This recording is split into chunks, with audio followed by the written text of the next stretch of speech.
नमस्ते छात्रों, आज हम देखते हैं 10वीं कक्षा हिंदी लोकवाणी पद्य 4 जिन ढूंढा, जिन्हें लिखा है संत कबीर ने।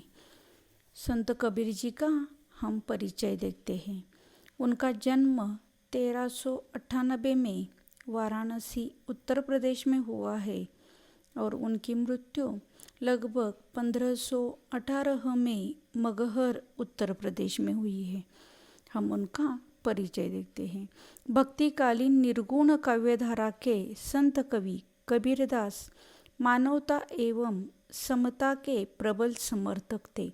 आपकी रचनाओं में धार्मिक आडंबर और सामाजिक रूढ़ियों के प्रति विद्रोह दिखाई देता है।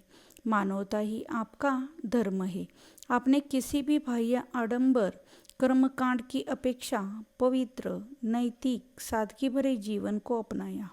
आपकी भाषा सहज, सरल और सुबोध है। आपकी उलटबासियाँ और रहस्यवाद प्रसिद्ध है। कबीर जी की प्रमुख कृतियाँ हैं साखी, सबद, रमैनी। इन तीनों का संग्रह बीजक नामक ग्रंथ में किया गया है। जिन ढूंढा यहाँ संत कबीरदास के नीति संबंधी दोहे दिए गए हैं। इन दोहों में संत कबीर ने गुरु के महत्व, गुरु शिष्य संबंध, सद्व्यवहार, परोपकार, सहानुभूति आदि के बारे में अपने विचार व्यक्त किए हैं।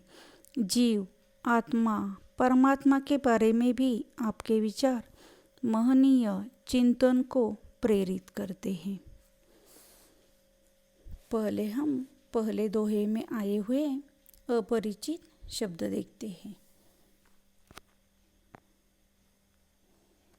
बड़ा हुआ तो क्या हुआ, जैसे पेड़ खजूर, पंथी को छाया नहीं, फल लागे अति दूर।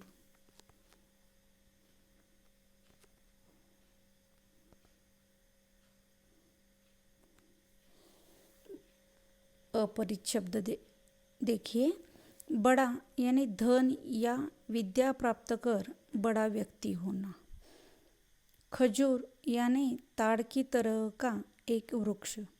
पंथी यानी पथिक। अति यानी बहुत। अब हम इसका अर्थ देखते हैं।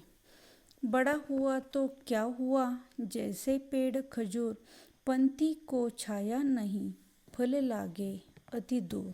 संत कबीर कहते हैं कि धन या विद्या प्राप्त कर बड़ा आदमी हो जाने पर मनुष्य में बड़प्पन भी आना जरूरी है। कोई व्यक्ति बड़ा हो गया है और वह किसी का हित नहीं करता, जो उसके बड़ा होने से कोई लाभ नहीं होता। केवल शरीर से बड़ा होना पर्याप्त नहीं है। खजूर का पेड़ भी बहुत ऊंचा होता है, पर न तो राहगीरों को उसकी छाया का लाभ मिलता है और न ही उसके फल वे चख पाते हैं, क्योंकि वे बहुत ऊपर लगे होते हैं। बड़प्पन तो इसमें है कि आपके बड़े होने का औरों को लाभ मिले। अब हम दूसरा दोहा देखते हैं।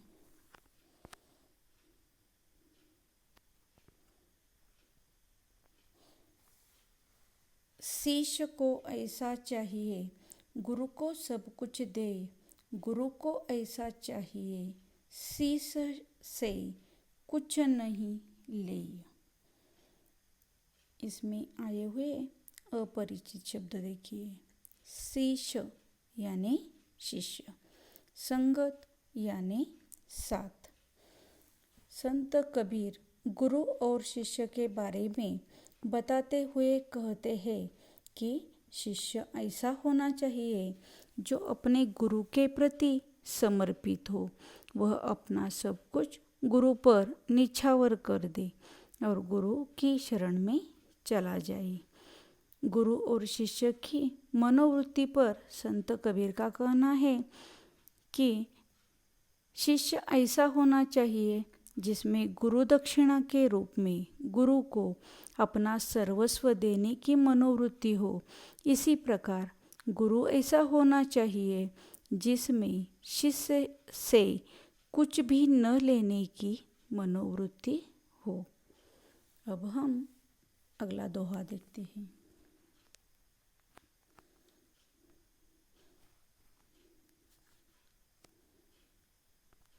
कबीरा संगत साधु की, जो गंधी की बास, जो कुछ गंधी दे नहीं तो भी बास सुवास। साधु यानी सज्जन व्यक्ति, गंधी यानी इत्र बेचने वाला, बास यानी सुगंध। यहाँ पर कबीर कहते हैं कि मनुष्य को सदा सज्जन व्यक्तियों का साथ करना चाहिए।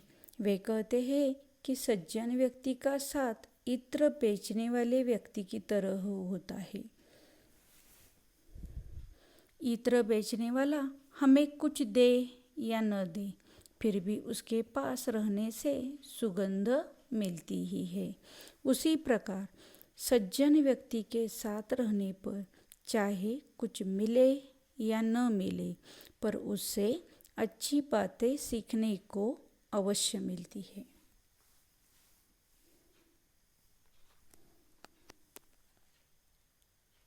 अगला दोहा हम देखते हैं।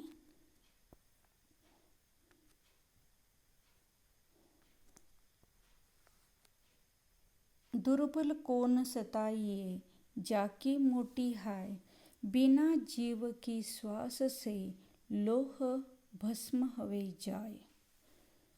इसमें आए हुए अपरिचित शब्द हम देखते हैं।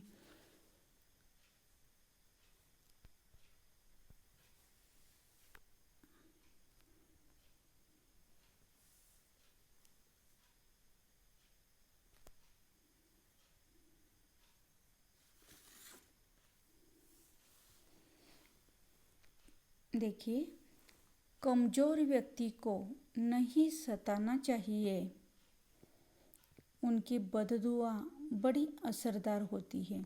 जैसे लोहार की धौंकनी भले ही निर्जीव हो, पर उससे निकलने वाली हवा रूपी श्वास से लोहा भी पिघल जाता है।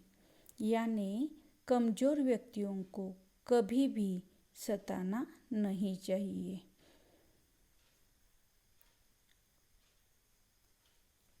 क्योंकि इन व्यक्तियों की आह में बहुत शक्ति होती है।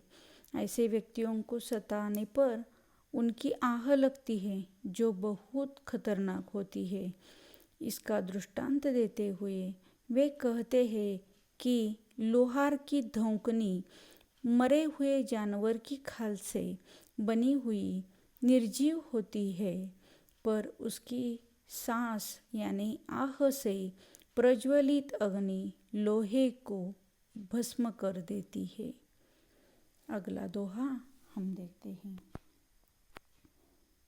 गुरु कुम्हार शीश कुंभ है, गड़गड़ काढ़े खोट, अंतर हाथ सहार दे, बाहर बाहे चोट। अब इसमें आए हुए अपरिचित शब्द हम देखते हैं। कुम्हार यानी मिट्टी के घड़े बनाने वाला, कुंभ यानी घड़ा या कलसा, गढ़ना यानी रचना या बनाना, काढ़े यानी निकालता है, खोट यानी गलतियाँ, अंतर यानी अंदर, सहार यानी सहारा, बाहे यानी मारना। यानी संत कबीर जी यहाँ पर कहते हैं, गुरु अपने शिष्य को किस प्रकार गढ़कर सुधर बनाता है।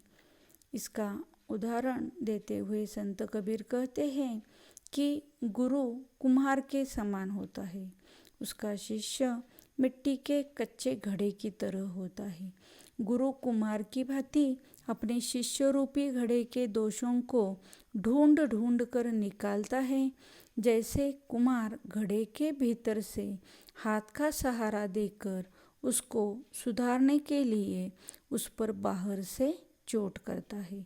उसी प्रकार शिष्य के दोषों को यानी दुर्गुणों को दूर करने के लिए गुरु बाहर से कठोर वचनों की चोट करता है, परंतु शिष्य को हृदय से अपना कृपारूपी सहारा प्रदान करता है।